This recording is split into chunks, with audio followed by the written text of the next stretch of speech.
Meus amados irmãos, vamos meditar sobre a palavra do Senhor, que está lá no Evangelho de Mateus, capítulo 6, versículos 22 e 23, que diz assim: a candeia do corpo são os olhos, de sorte que, se os teus olhos forem bons, todo o teu corpo terá luz. Se, porém, os teus olhos forem maus, o teu corpo será tenebroso. Se, portanto, a luz que em ti há são trevas, quão grandes serão tais trevas.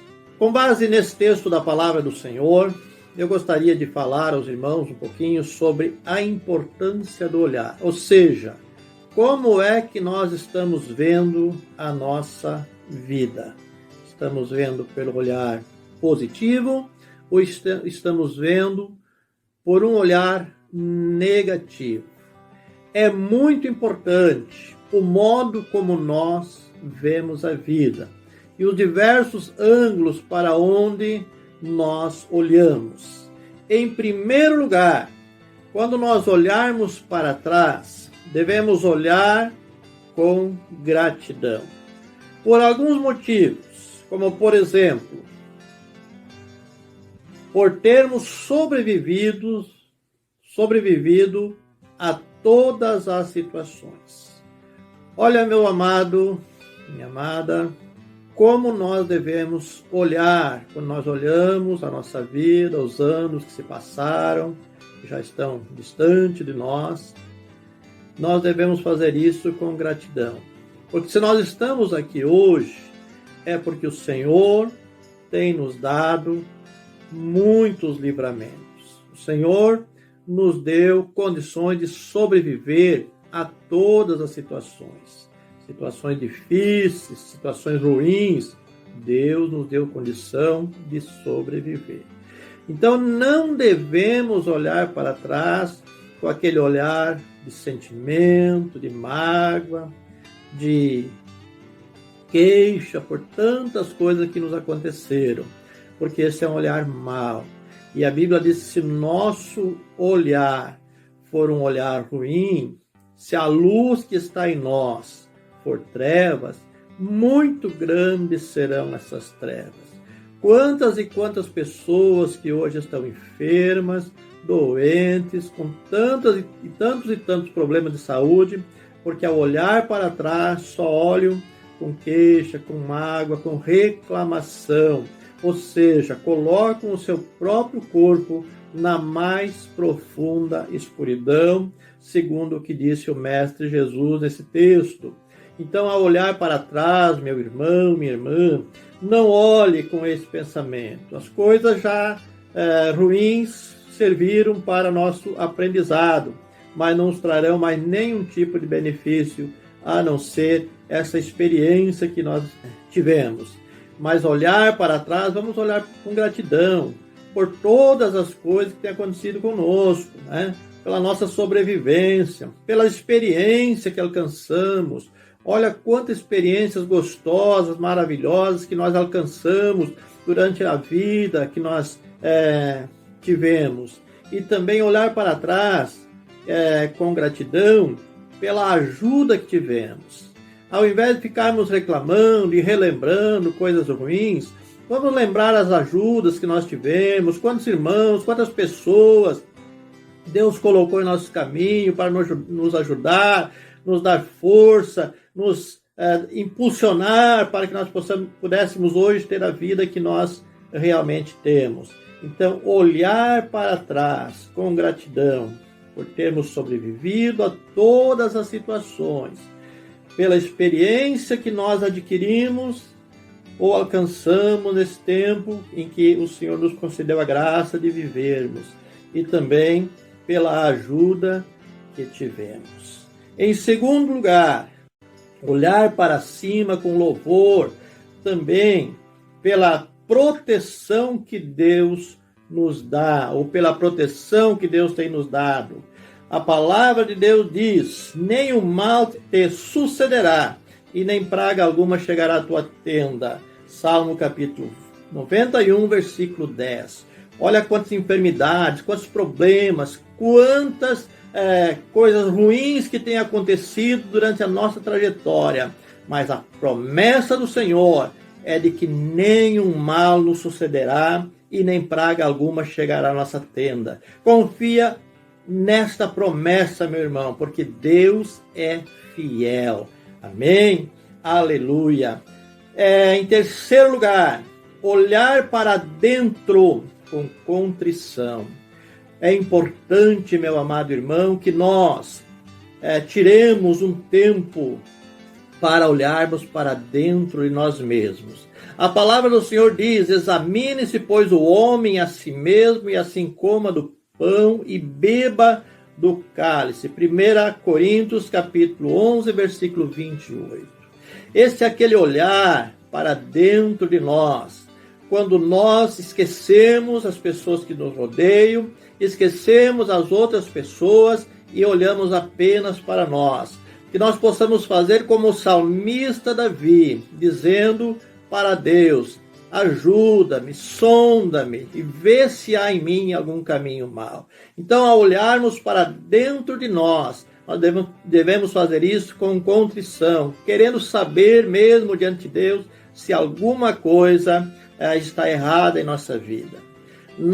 Por ocasião da ceia do Senhor, quando o Senhor Jesus disse aos discípulos: um de vós haverá de me trair, os irmãos percebem que todos os discípulos chegaram para Jesus fazendo uma única pergunta: porventura sou eu, Senhor? Esse é olhar para dentro. Será que eu estou cometendo alguma falha, algum erro e não estou percebendo?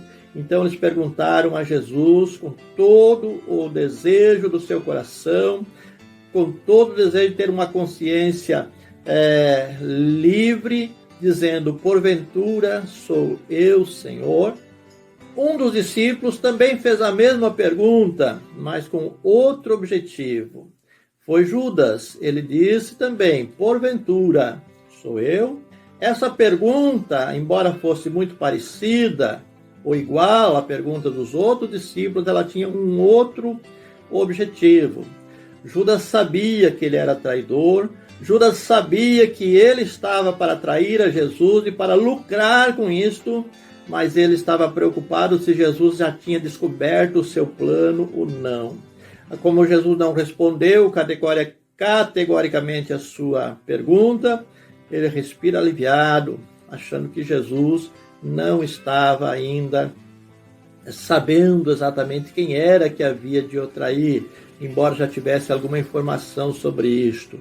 Enganou-se. Jesus sabia que aquela pessoa havia de o trair, que aquela pessoa estava abrindo espaço no seu coração para Satanás, mas Jesus não responde a ele de uma forma categórica. E ele então respira aliviado, achando que Jesus não sabia. Quantas e quantas vezes as pessoas estão em pecado, estão em contradição, estão preocupados se as pessoas estão sabendo, se o pastor vai saber, se a igreja vai saber. Não, meu amado irmão, olhar para dentro de nós é com contrição, é para encontrar algo que está errado. Examine-se, pois, o homem a si mesmo. Encontrando-se em condições, então, coma do pão e beba do cálice. Também, meu amado irmão, nós devemos, em quarto lugar, olhar ao nosso redor com amor. Nós temos um exemplo na palavra de Deus, que está lá também nos evangelhos, quando Jesus diz: Jerusalém, Jerusalém, que matas os profetas e apedreja os que te são enviados. Quantas vezes quis eu ajuntar os seus filhos como a galinha ajunta os seus pintinhos debaixo de suas asas, mas tu não quiseste. Mateus 23, 37. Jesus olha para o seu redor, para a sua cidade amada, para Jerusalém, cidade de Davi, cidade de Deus, e disse com tristeza: quantas vezes eu quis ajuntar os teus filhos, mas vocês não quiseram. Então vocês vão sofrer a pena. E logo depois do falecimento, da morte de Jesus, nos anos 70, Jerusalém foi invadida pelo general Tito, general romano, e foi destruída. Por quê? Porque rejeitou a vontade do Senhor de juntar os seus filhos, como a galinha junta os seus pintinhos debaixo das suas asas. Ó, meu amado irmão, não rejeite a ação de Deus sobre a tua vida. É melhor abandonar o que está errado e deixar Jesus operar do que continuar no erro e sofrer apenas, sofrer as consequências. Então, este olhar ao redor deve ser incondicional. Jesus tinha sido rejeitado por aquela cidade. Jesus ia ser crucificado amando do povo daquela cidade, mas ele ainda assim olhava com muito amor e compaixão para essa cidade. Assim também nós devemos olhar ao nosso redor, para o nosso próximo, com amor, com compaixão, porque isto o Senhor nos ensinou. E para concluir, em quinto lugar, olhar para frente com esperança. A palavra do Senhor diz: mas como está escrito, as coisas que o olho não viu e o ouvido não ouviu e não penetrou ao coração do homem, são as que estão, o que Deus tem preparado para aqueles que o amam. Essa palavra encontra-se em 1 Coríntios, capítulo 2, versículo 9. Meu amado irmão, minha amada irmã, olhar então, agora, para frente, O cristão deve olhar para frente, porque é para frente que a gente anda. O apóstolo Paulo disse: esquecendo-me das coisas que para trás, para as coisas que para trás ficam, e olhando firmemente para Jesus, prossigo para o alvo. Que nós possamos prosseguir para esse alvo glorioso que é um dia estarmos na presença do Senhor, esquecendo-se de tudo de ruim que ficou para trás, e agora então prosseguir para frente, para o alvo, com a esperança de que coisas muito melhores e muito maiores do que nós já experimentamos é aquelas que Deus tem preparado para nós. Assim, que Deus abençoe a cada um e que a graça e a paz do Senhor esteja sobre cada um dos irmãos, hoje e sempre. Amém e amém.